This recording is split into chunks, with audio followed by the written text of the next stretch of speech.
This week's record of the week is Fine Line, which was released by Harry Styles in 2019.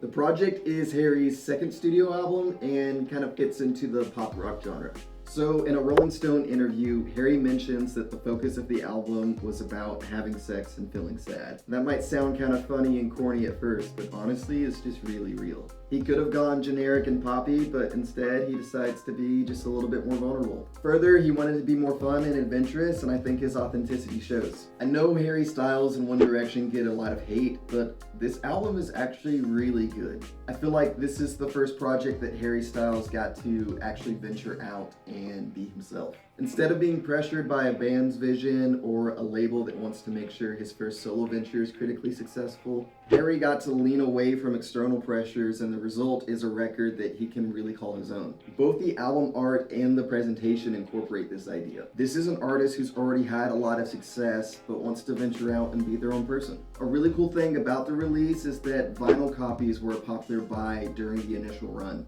In the age of digital music and streaming, Harry Styles was able to get a lot of his fans to slow down, enjoy the artwork, and listen to the entire record as a whole, rather than just picking out maybe a single or two to be added to their next playlist. And that's just really cool, man. The sound design is almost like an indie project with a really big budget. There are a lot of creative ideas here and instrumentation that's just begging to kind of break out, but still contains itself enough to be considered pop. My favorite tracks on the record would have to be Adore You, To Be So Lonely, and Treat People With Kindness. So I really struggled with this one, but for my rating, I'm gonna have to give it a 7.5 out of 10.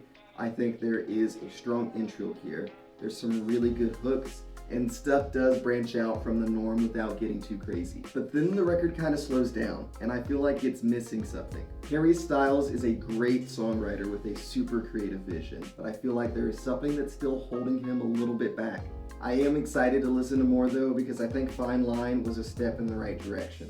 Harry Styles is still experimenting, and I think the best is yet to come. So there's the record of the week. I'll be posting about it a bit on my story as I dig into it further. As always, if you have comments or want to add to the conversation, feel free to. And don't forget to listen with me.